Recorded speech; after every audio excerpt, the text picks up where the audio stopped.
This is obviously no place for an intelligent, sensitive duck.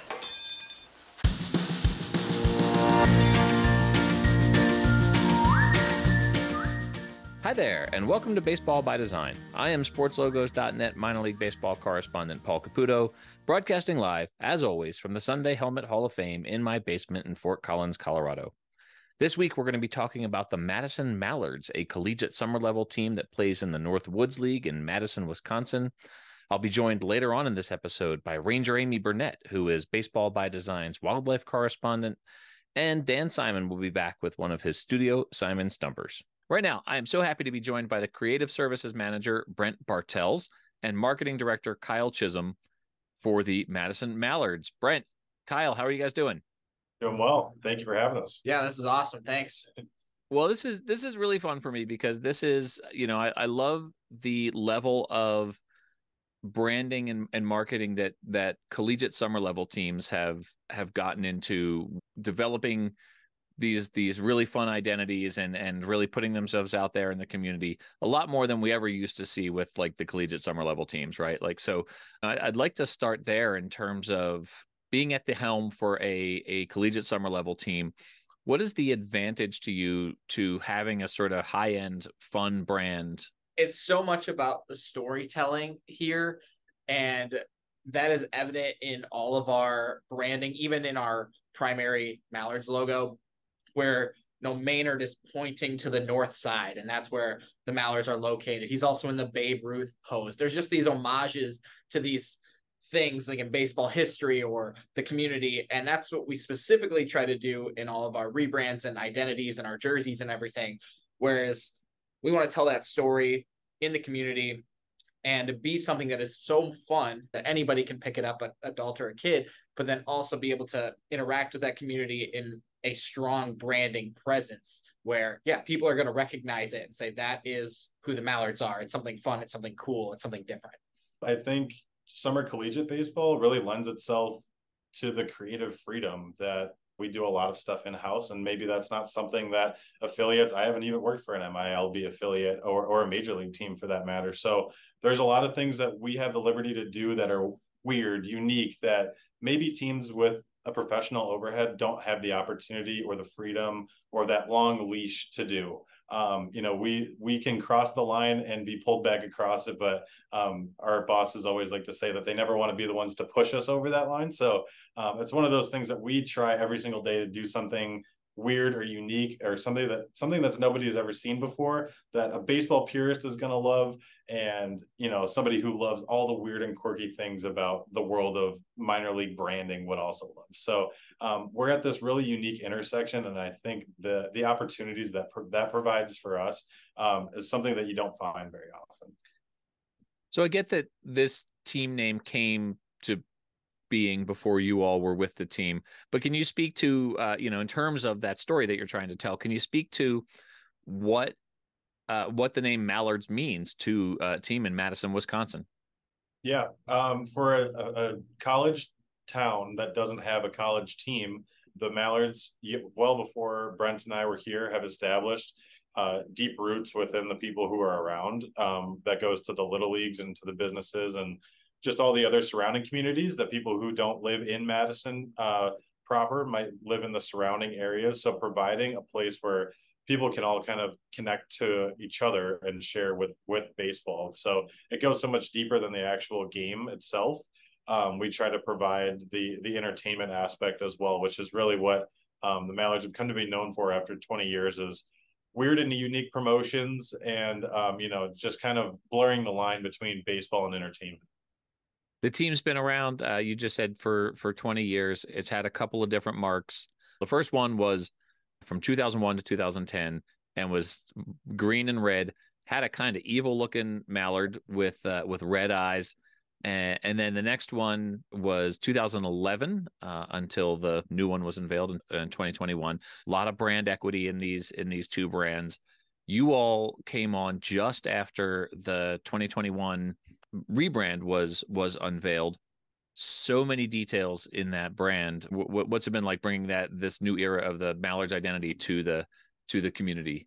As Kyle mentioned earlier, he had to set the foundation for it and get people behind the idea of a new logo. Whereas the last two logos specifically had a lot of community ties, 20 years, a lot of support around those logos. So this was something totally different. It's in a different art style. There's a lot of intricacies in the logo. This branding is so strong. It has so many possibilities and opportunities to create something different and new for people on social or that see your stuff in the ballpark. Yeah, there were a lot of challenges with the rebrand from what I understand. And, each iteration of the logo having lasted a decade before they were changed, people really are drawn to it and they hold that really closely. So when we took the first and second logos had that green and yellow feel to them. It was the literal colors of a mallard. It had a bit of a deeper, darker color green to it. And you take that green and then you swap it out for blue, and that green is almost gone altogether. And that yellow is a little bit brighter, and the green's a little bit more neon looking. People have issues with change over time, but they warm up to them.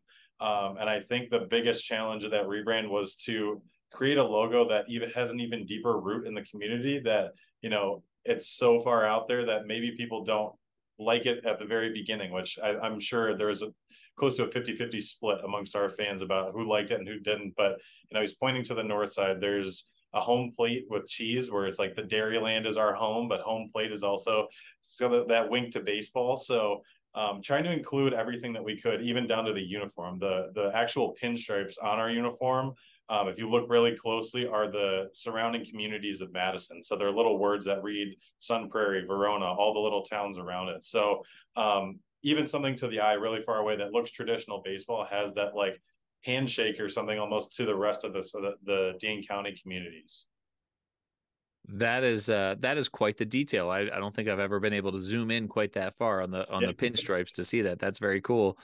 We've started getting into some of the details that I really wanted to get to on this brand, and I learned some things when we published the article on sportslogos.net when the team rebranded in 2021. I learned the word isthmus, which I did not know, and then learned that the two lakes that Maynard is standing sort of in or on are Lake, and you guys will have to correct me on my pronunciation here, Lake Mendota and Lake Monona. Did I get those right? Yep, nailed it. All right, so he's got his foot in one of them. Is it Mendota that he's got his foot in? I think that's Monona. That'll be Monona. Yeah. All So right. technically he's facing the north side. So that right foot is on the south lake. Okay. And so then he's got his right foot on the south lake, and then he's got his left foot sort of lifted like he's getting ready to step into a swing. Yep. He's pointing to left field, or I guess west field. If he's facing north, then he's pointing sort of west. Like you say, home plate is a slice of Swiss cheese, yep. Which is an obvious wink and a nod to Wisconsin. Are there details that I'm missing? I see that the city of Madison is outlined in the background. There's a silhouette of the Madison skyline there in the background. What details am I missing of this story that's being told in this brand here? Yeah, I mean, there are a lot of little details, and it's so funny because we always talk about the breakdown of it. Always takes forever to explain because there's so much behind it. But the biggest piece was actually tying the logo specifically to the north side of Madison. We do a lot of celebrations internally, celebrating the community and the businesses and the people who live on the north side and surround our ballpark. But of course, the city piece of it is just on the road, always to the back of Maynard there. So physically carrying the city on its back almost is one of the things that we've come across too that people have mentioned. So there's a lot of little nuances there. But I think the biggest thing was trying to tie baseball back into the north side of Madison. A lot of teams have come through this park since the 80s, but this is the one that's here to stay. So trying to establish a brand that people can connect to specifically with our area of Madison. I guess the pose is more specific to Babe Ruth calling a shot. Yeah, there's so many tiny details in this logo, it makes it really cool, but long-winded answers. Well, that's why I do this podcast, is for these long-winded answers here. Is there a connection of Babe Ruth to Madison, Wisconsin, or is it more just that's a classic baseball pose? I think it leans more into the classic baseball pose. Okay. Isthmus, by the way, I brought up the word and then didn't explain what it actually is. It's a narrow strip of land between two bodies of water. How big a deal is the Isthmus in Madison? It's huge. Yeah. I believe it's one of two major U.S. cities, the other being Seattle, I want to say. So there's Isthmus Magazine. There are a lot of people who, connect themselves to that interesting piece of geography. I also hadn't heard about it. We do a lot of joking internally that I'm from Illinois and Brent is from South Dakota. So letting two people who are not from the state of Wisconsin develop and establish a brand solely based around Wisconsin and one of its major cities is an interesting choice, but we've done the very best we could to establish ourselves as Madison residents as well, and really try to embody the characteristics of the people who've been here their entire lives. Absolutely. There's a tertiary mark too that I don't want to overlook here because it's got a great element that the other two do not, which is that Maynard is outlined in a series of sausage links. I can only assume those are bratwursts there. Yeah. I think the connection is obvious, but how is that logo received? When sometimes a tertiary mark has a little detail like that can really take off. Is that one that's been embraced by the community? I think we have another logo. I don't know if it's technically, we have so many logos, actually. That's step number one. But we don't really use Maynard and that sausage link, the bratwurst surrounding Maynard a lot. But we have kind of dove into Maynard as a hot dog or a bratwurst, where I don't know if you've seen it. It is Maynard in the same cartoon style, but literally as a hot dog. And we've kind of used that. We put it on some t-shirts and stuff. So we try to lean into that as much as we can too, and play off of the wiener joke. I don't know if I can say that on podcast, but I guess you probably know the story a little bit better than that. There's a big thing about wiener, shouting wiener on the PA when there's a foul ball. Yeah. So that mark, it's funny because it can be either a bratwurst or a hot dog, I think, which is the beauty of it. Bratwurst being more local to Wisconsin, but hot dogs is something that at the ballpark, if the Mallards hit a foul ball, you can return the foul ball to the concession stand for a free hot dog.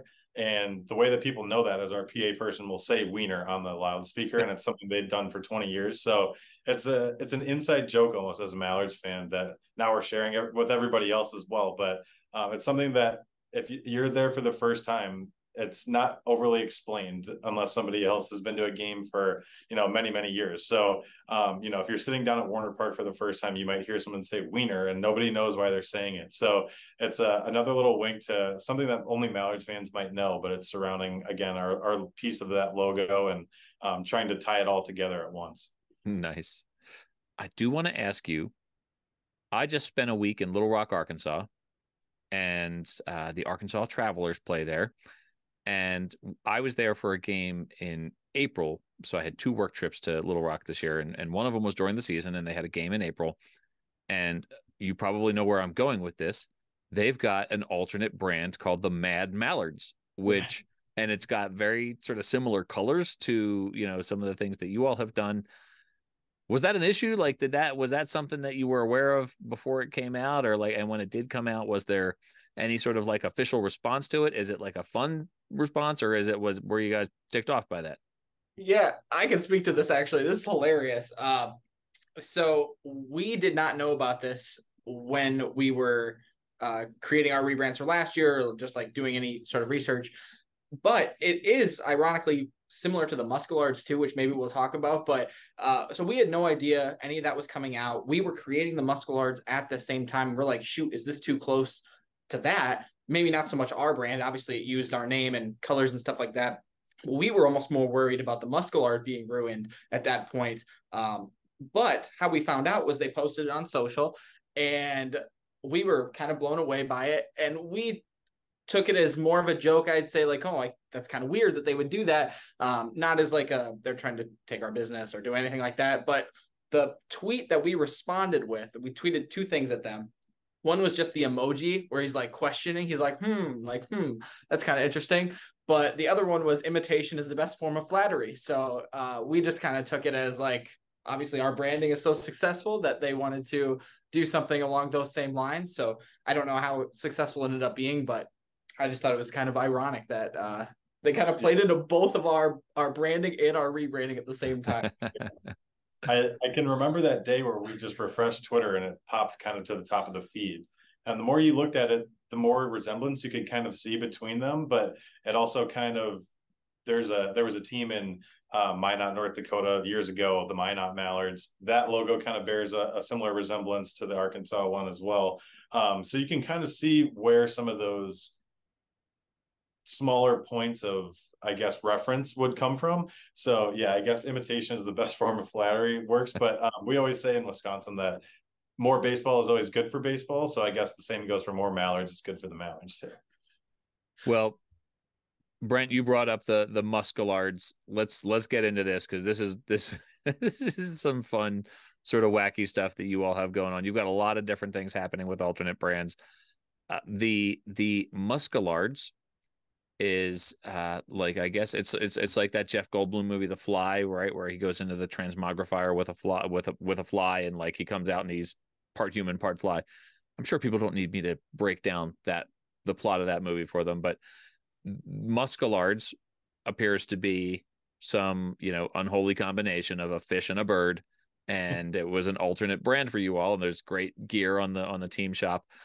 What's a Muskelard or Muskelard, and what was that idea when that first came to fruition? When we rebranded to this iteration, one of the ideas that was brought to our team was to combine the name Muskies, which is the first team that had played at Warner Park, with Mallards, and rebrand from the Mallards to be called the Muskelards, which is, as you described, basically a Frankenstein between a fish and a mallard. And kind of going through those initial sketches, which obviously they didn't settle on when they rebranded to our current mark. We thought the idea was hilarious, and it came up in passing during an off-season meeting that we were almost called the Muskelards, and we kind of we can't just glance over that. Like, we were almost the what? Like, we have a picture of that, and we had plenty of sketches, and one of the initial sketches actually evolved into what Brent served up as the Muskelards branding for last year. Yeah, and I can kind of touch on that too then, is when we took this sketch from Planet, who created our logo, the Maynard logo that you see today. It's very similar in style and coloration and all those things.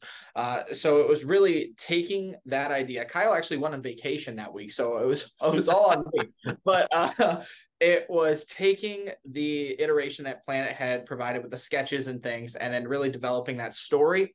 And this is what I was mentioning earlier, is it's so much about the story behind these brands that we put out as alternate identities to connect with the community, but also then just, I think it sells more merch that way when you're able to say, this is why we're doing this. And with the Muskelard, there is a story in Lake Mendota where his name is Bazos. It is a Muskelard thing. It's a sea monster, kind of like Loch Ness. And we then took that story of Bazos and said, we actually think it is the Muskelard. And so we played off this whole, look, it's in the water, there's something in the water. And we built up this it ended up being an April Fool's joke. And that story from the lake monster turned into what you actually saw on the field, and the jerseys and the merch and everything with the logo. So yeah. The Onion, the blog The Onion, actually started in the first article ever was about Bazos, the lake monster of Mendota.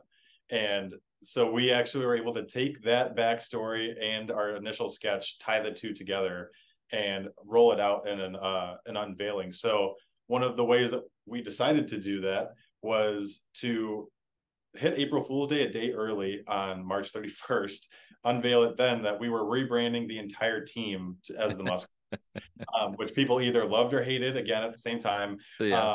And then the April Fool's joke, kind of as the stinger, came back around and said, April Fools, we're not the Muskelards, but actually we kind of will be for 2 games. So we ended up really expanding on this brand.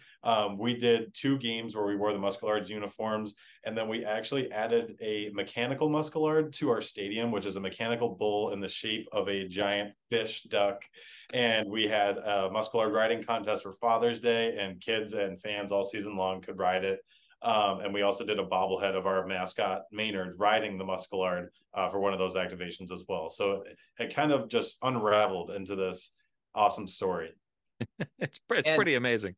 Yeah, even with that, that is what I think the Mallards do the best, is take an idea and then develop the story, but then you have activation upon activation upon activation that really tie in the meaning behind why we're doing something. It's not just, oh, we thought that was a cool idea. It's, this is why we're doing it, and then let's like back it up with a bobblehead, with a jersey, with you name it, activation after activation. And that's what separates, I think, our branding and the way we do that branding to anybody else. Well, and cryptozoology in minor league baseball branding is, you've got the Vermont Lake Monsters, you've got the Spearfish Sasquatch, you've got the Las Vegas 51s. I mean, you've got, there's a lot of sort of mythology in minor league baseball with cryptids like that. So I think that is a particularly fun one. Some of the, some other things that may involve, a story about Madison, Wisconsin. I know that another one of your alternate brands is the Old Fashions. And people will note when they go to your store that the first item on the store for Old Fashions is a youth replica jersey. So I appreciate appreciate the alcoholic drink with the youth replica jersey right there on the store. What's the story with the Old Fashions, and in particular, I love the maraschino cherry batting figure on the the t-shirt and the hat that you all use. Yeah, I think the Old Fashioned has become synonymous with the state of Wisconsin. So when I first moved here, that was the one thing that everybody said you had to try, was you have to go to a supper club, which is still alive and well in Wisconsin, and you have to get an Old Fashioned. Pretty much every bar around here has their own take or spin on it. They have a different way to make it. But one of the main things is to muddle the cherry at the very beginning, which is why our cherry swinging his bat has a little muddler handle on the very bottom of the handle of the bat. Nice. So we really tried hard to create as many nods to the drink as well as we could without overtly making the entire uniform just look like a cocktail. We included some supper clubbish looking branding to that as well, with the wood paneling sleeves and the pleather pin cushioning that you would typically see at a supper club. Those are all things that are pretty synonymous across all supper clubs, no matter where you decide to go in Wisconsin. So we did a lot of sourcing. Again, not being from Wisconsin originally, we had a lot to learn to establish that branding. And we decided to go down the street to some place that kind of had that Wisconsin dive bar feel and film that release video. And another activation for that day was to actually break the record for the world's largest brandy Old Fashioned. We made one in the stadium. It was 325 gallons, and it was absolutely amazing. That sounds incredible, actually. Yeah, and I think it must have been a hard task to have to do that research. So, good for you guys for sticking with that. Another of the alternate brands that I've seen out there associated with the team is the Underdog. That's funny. I'm actually wearing my Philadelphia Eagles t-shirt right now. I don't know if you can see that, but that was their big thing in 2018, that they were the underdogs. What is the Underdog as it pertains to the Madison Mallards? We wanted to do something. Actually, our president has always wanted to name a team the Underdogs. Obviously, just the namesake, you are the Underdogs, as you just explained with the Eagles. And so we partnered with a local pet rescue to really tie that story in together. And we had, what was it called? A jersey. There were fan submissions for a collage on the jersey. So fans submitted pictures of their dog with a small fee, and that was a donation to the Underdog Pet Rescue. So we were able to create like this superhero jersey with a cape and everything. And then the people's pictures of their dogs would be on the jersey. So it's kind of a nice nod to that. Ironically, I created that logo, and I am not necessarily known, or I take a lot of pride in my logo design. I'm a great graphic designer, but I know that you think that logo design and graphic design are totally different. And I agree, because I am not necessarily a logo designer, but I was a graphic designer. And what I was doing was I was just playing with typefaces, and I had this U. It was a really ugly looking U, but I started putting dog ears on it and a dog nose. And I wish I could show you the first iterations of it. It looked terrible. But Kyle actually said, there's some bones here. This kind of looks cool. And we kind of developed it into ultimately what it became today, where it's a fully more grandiose kind of styly looking dog face on a U, which is an homage to the Underdogs then. So again, a long-winded answer, but there's a lot of different pieces that go into not just the logo design, but again, the story behind it. Yeah, we actually had some dogs from Underdog Pet Rescue of Wisconsin that were there and available to be adopted for that day too. So that was also a Bark in the Park day. So there were just dogs everywhere. They did a pregame parade with the adoptable dogs around our warning track.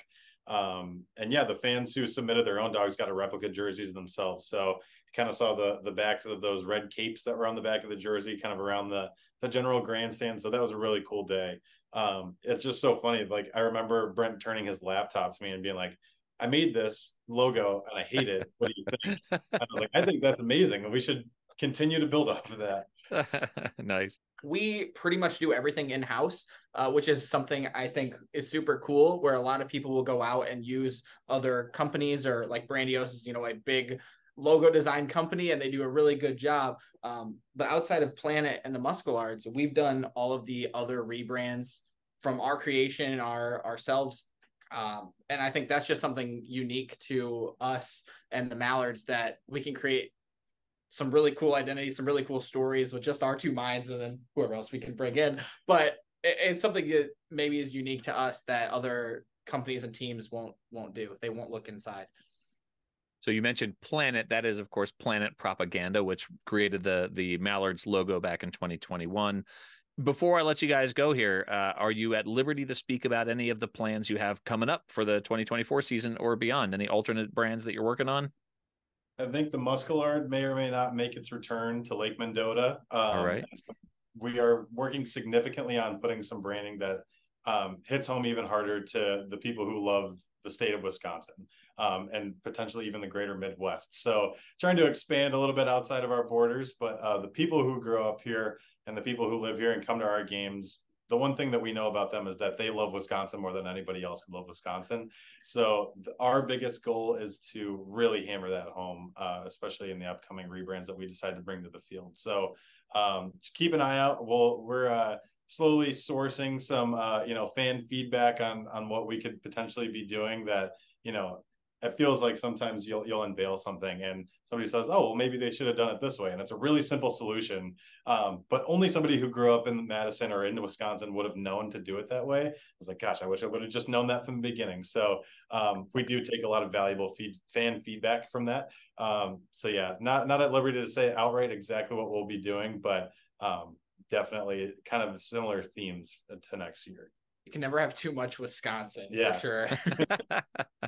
Awesome. Well, Brent and Kyle, this has been so much fun. I really enjoy talking about all of these many brands that you have to build this larger identity for this team. Where can people find the Mallards? Where can people find you guys individually on social media? Yeah, at Madison Mallards on all of our socials and mallardsbaseball.com. Thanks so much. This has been a ton of fun. Awesome. Thanks. All right. Take care, guys.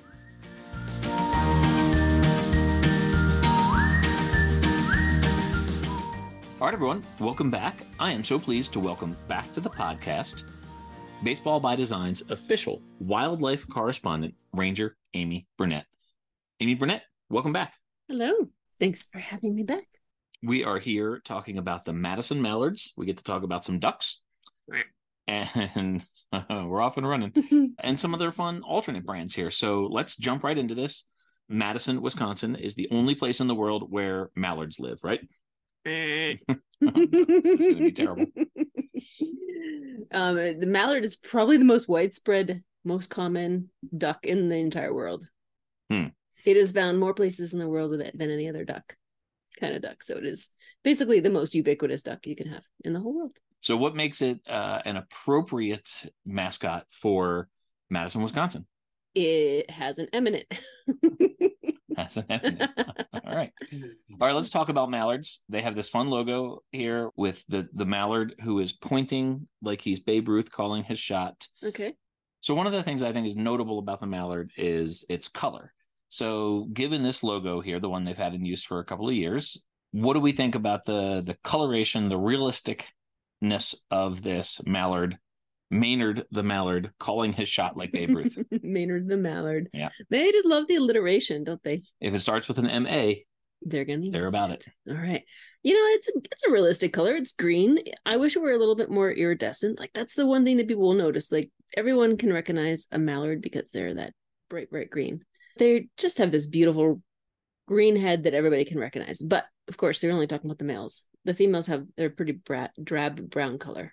They just look like every other duck. So Maynard is definitely a boy duck. Has to be a boy duck. Yep. Okay. Yep. And that's how you know the females can, they look pretty brown, but that's to keep them hidden when they're laying their eggs. So it makes a lot of sense. Okay. All right. Very good. The guys don't sit on the nest, so they don't have to be drab colored and camouflaged. They can be bright green headed.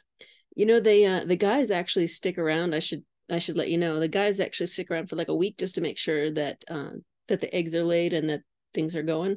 Mm-hmm. Because if she doesn't lay any eggs or it's not working, then he gets to mate with her again. So he sticks around long enough to. Can I say that on your podcast? I think so. We're trying hard to maintain the clean rating on Baseball by Design. So, but yet you talk to me. Let's move on with questions about the mallard. Just as a, what are the characteristics of a mallard in general, and then are there any in particular that would make it well suited to be a good baseball player? Well, they're a dabbling duck, and that just means that they're really good at they don't dive. They're not too good at running on land. They're really good at flying and swimming, not so good once they get out of the water. So they're sort of the way their feet are placed on their body is just for swimming and feeding and like tipping their heads down in the water and getting things off the bottom like bugs and weeds and grasses and things like that underwater. And that's so like they're really good at what they do, but they're really awkward on land. So it sounds like the entire Phillies lineup. No, you're still bitter, aren't you? Not known for their defense. Oh. Well, but so that brings up the question here: like, are they aggressive? Are they strong? Like, what what are some of the sex life of the mallard is probably the most interesting thing that I found out. So one thing about mallards, like many ducks, they actually have a corkscrew shaped part. Whoa! Again with the clean rating. And that's just, things are slippery, right? You're a water bird. You just want to make sure you don't slide off. So in your estimation, how does that help them on the baseball field? It's kind of like having cleats. Listen. Do you see how I made that jump? You did. You made a great jump there. So it sounds like there's traction. It's traction. It's all about traction. There is not a ton to talk about with mallards. I mean, I can say a couple other things that are PG. So we're in November right now, and Easter is pretty far away. No one's thinking about Easter right now, but at the time of this recording, that is correct. Okay. But come Easter, and anyone listening to this near Easter, some of you are thinking, I want to get my kid a pet duck. A duckling for Easter because they're super cute and fluffy and they're on in all the stores, and people are saying, hey, get your kid a little baby chick or a little baby duck for Easter, and they're fuzzy and cute and yellow and they look adorable. But let me tell you, they grow up and they are stinky and they are messy and people are trying to get rid of them on Craigslist. Yeah, they don't make great pets. So everything you said could also be applied to having human children as well. So they're cute and cuddly, and then they're messy and stinky, and you wonder why I didn't have any. And way less cute when they grow up. The parable of the duck is how come you don't have your own kids. So. All right. So let's talk about some of these alternate brands. Yeah. They're super fun. One of the team's alternate identities is the Muscallard, which was part of the conversation around the team name. That's fun. It is fun. It's a combination of the mallard and the muskie. So the question is, not getting too far into how would you actually create this unholy Frankenstein of an animal. So let's steer clear of that direction. But the idea of introducing some qualities of the muskie to the mallard, what does the muskie bring to the DNA of the mallard that's going to make it a better baseball player? So forgetting that the muskie could actually eat a baby duckling like in one gulp. Well, but it's not a baby duckling. Look at him. He's all grown up. Yeah, he would probably be a little bit more than a mouthful. Yeah. I think in order for that thing to happen, that different kinds of ducks can breed and produce offspring, but yeah.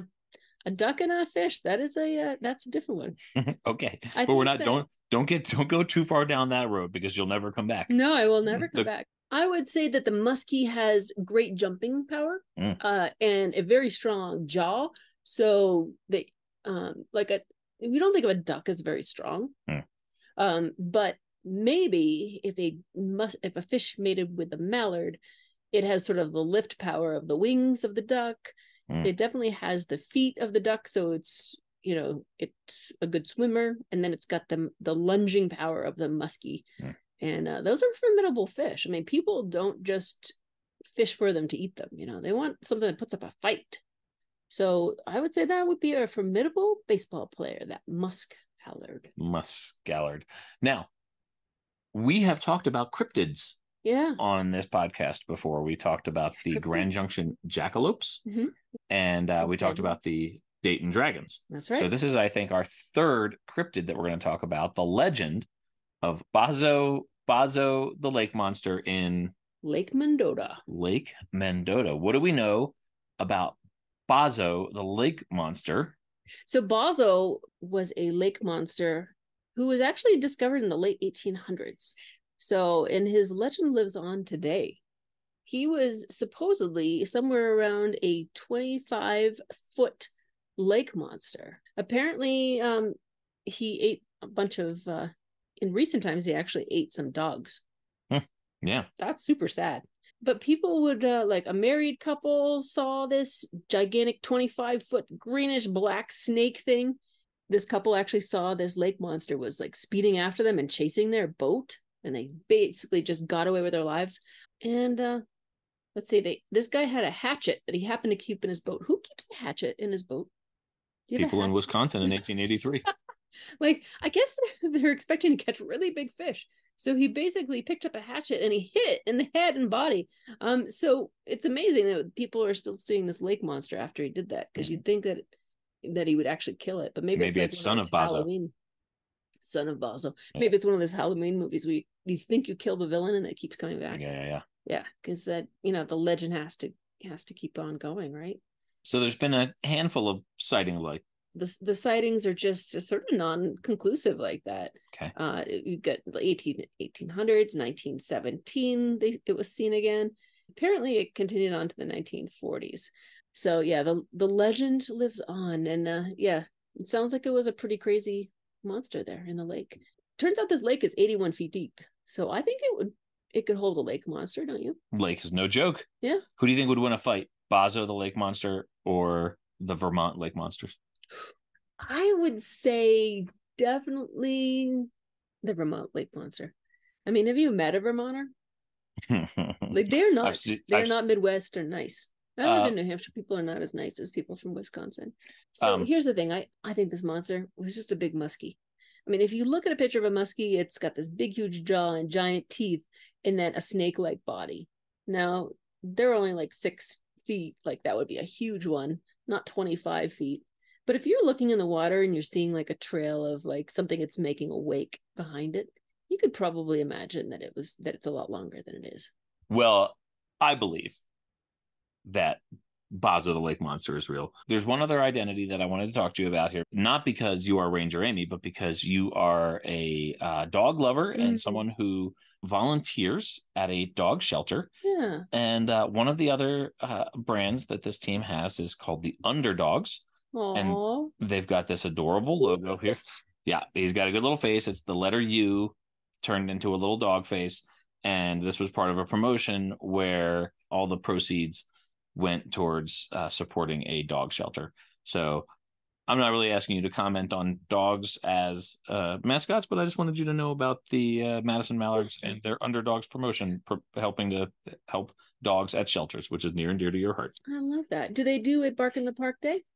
They must, I'm sure. If we're going to take a road trip to see the Madison Mallards or the Madison Underdogs, it would be really great to see it on Bark in the Park Day.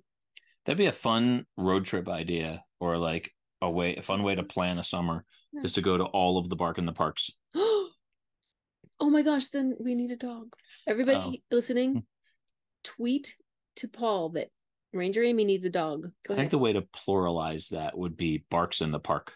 Barks in the Park. We would have to go see all of the Barks in the Park in one summer. That would be a fun thing to do. Yeah. So that would be. All right, Ranger Amy, thank you so much for your time. Everyone really should consider adopting a dog. There's so many out there. Like, please, there's no need to go with a breeder. So many beautiful dogs of all shapes and sizes and breeds and purebreds, even just in the shelter, just waiting for you to take them home and let them sleep on your couch. Also true of muskellards. Consider adopting a muskellard. Oh yeah, that would be fun. Thank you, Ranger Amy. Thanks for having.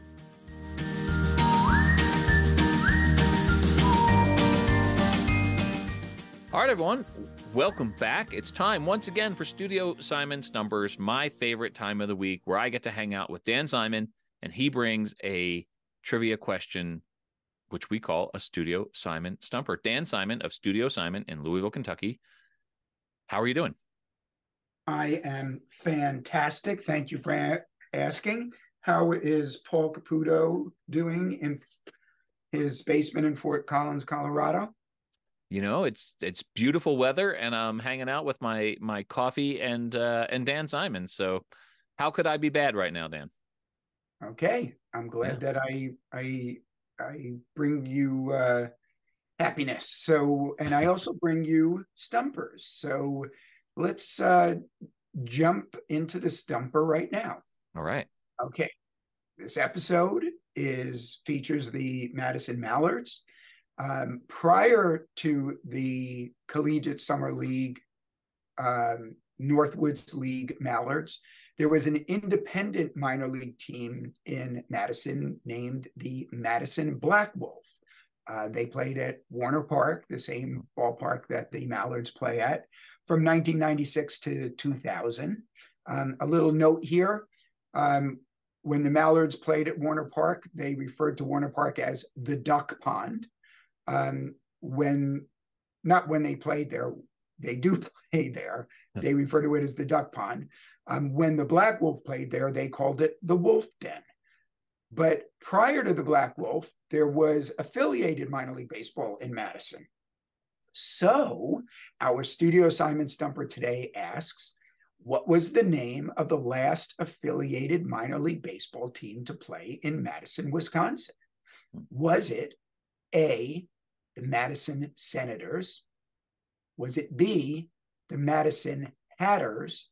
Or was it C, the Madison Muskies?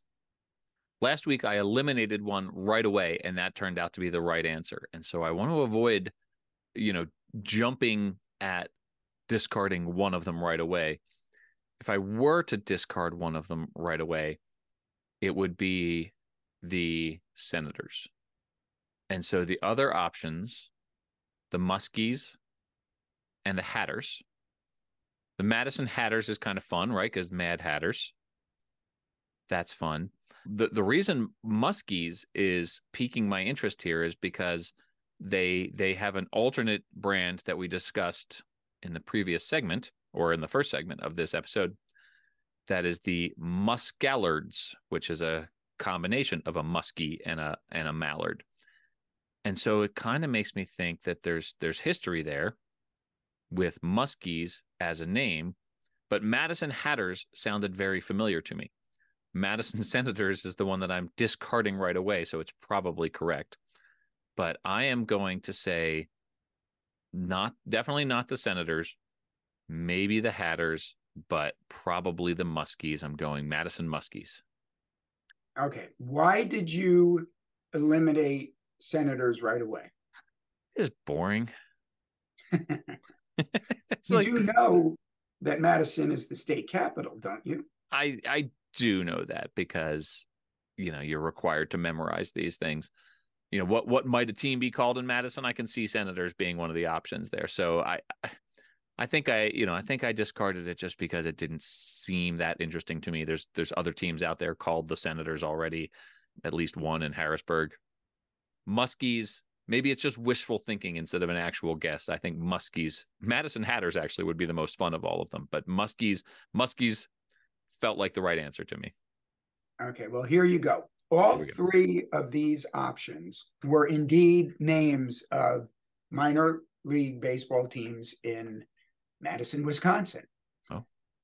Starting with the Madison Senators. Okay. So that is you eliminating that was correct. Okay. They played in the Class D Wisconsin Illinois League from 1905 to 1914. Okay, but not affiliated. Correct, because that was before affiliated minor league baseball teams. There were minor league teams, but they did that. that predated Branch Rickey introducing the minor league system as we currently know it. Yeah. So after the Senators, the next team, there was not baseball in Madison again until 1940, when the Madison Blues, a Chicago Cubs affiliate, played in the Class B 3I League. You're probably good at geography, so what would the 3 I's be? We've already established, because the Madison Senators played in the Wisconsin-Illinois League. Probably Illinois would be one of the I's. What would the other two be? Illinois, Iowa, and Indiana, I would guess. Okay, there you go. So they played there, I think I said this, from 1940 to 1942. The next team to play, starting, there was now a 40-year gap from one team to the other, were the Madison Muskies, an Oakland A's affiliate, who played in the Class A Midwest League in Madison from 1982 to 1993. Okay. Now, when they played at Warner Park, I mentioned that the Mallards call it the Duck Pond, the Black Wolf called it the Wolf Den, the Muskies called it the Fishbowl. Nice. However, they were not the last affiliated team to play there. Following the departure of the Muskies, who moved to Grand Rapids and became the what, Paul? The Muskies became the West Michigan Whitecaps if they moved to Grand Rapids. Correct. Following the departure of the Muskies, the Springfield Cardinals, then a Class A Midwest League team, moved to Madison and became the Madison Hatters. But their residence in Madison was a brief one, as they moved to Battle Creek, Michigan, after just one season. So the answer is the fun name, as you referred to it, the Madison Hatters, a one-year existence. And their logo featured a gentleman that looked very much like the Mad Hatter from Alice in Wonderland fame. So it's a pretty cool logo. A 1 year, it's kind of like the Seattle Pilots of Major League Baseball, 1 year existence. And it'd be interesting to think of like how many, to find out how many just one and dones there were in minor league baseball. That is an interesting thing to think about. I'll be speaking with Todd Radom on a future episode about the Queens Kings. That was a 1 year wonder that Todd was responsible for. So that's at least one more that I can think of. Dan, I don't feel too bad about missing this one here. So because the Muskies were in fact an affiliated minor league team, and the Madison Hatters, they played since then, but only for 1 year. This is like losing a game on a long fly ball that would be a home run in 20 of 30 parks that an outfielder goes and takes in over the wall. I'm not super worried about missing this one. I'm gonna shake this off knowing that I had good exit velocity on my answer, and and come back next week. Well, yeah, as they say, you missed it by that much. I missed it by that much. I don't know how interesting this might be, but notable. You guessed the Muskies, so here's a little notable alumni. Madison Muskies notable alumni. They include, for one game, a 42-year-old Tommy John, who many people know for the surgery named after him. He had that sole game. He was a pitcher near the latter part of his 26-year major league career. Wow. But also I mentioned it was Muskies for their entire, what was this, 11, 12-year existence. They were an Oakland A's affiliate. So other notable alumni included a pre-roided Jose Canseco, who in 1983, when he was with the Muskies, only hit 3 home runs in 34 games. So, wow. And he weighed 118 pounds. And also, one of his teammates was his twin brother, Ozzie, Oh. Did you know that he had a twin brother, Ozzy, who also played Major League Baseball? I did not know that. It's like Trevor and Kevin Gooby. Together, the Canseco brothers would hit 462 Major League home runs, with Jose hitting 462 of them, and Ozzy Butkus. Ozzy Bupkus. Dan, this was a fun one. I'm gonna have to see if I can find some Madison Muskie's gear out there, though. That sounds like that was probably a fun logo.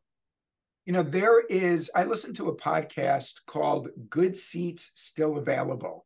And what that podcast is about, it's about sports teams and leagues that no longer exist. Oh. And it's a very interesting podcast. The guy's a very good host, almost as good as Paul Caputo. What a kind thing to say, Dan. That's I know that you have appeared recently on you've made the rounds on Curved Brim Media, and all the team loved talking with you on Curved Brim Media, but I know that you also recently, in light of your Rome Emperors brand, appeared on the Minor League Baseball podcast with Tyler Maughan and Ben Hill. So that was fun to get to hear you on that podcast. But of course, this is, Baseball by Design is where Dan Simon, the podcaster, really got his start. So I hope everyone, when they look back on Dan Simon's career, that they think Studio Simon Stumpers is really the thing that helped Dan Simon make his mark on minor league baseball. So, Dan, thank you once again for the work that you put in. I know you're so busy, and you put in time and effort to these Stumpers, and I appreciate you taking time out of your schedule during the busy off season and coming on and chatting with me every single week. Well, you know what, the world needs trivia, so I make time for this. So happy to do it. Looking forward to next week. I hope you have a great week, and I will see you. See you next week.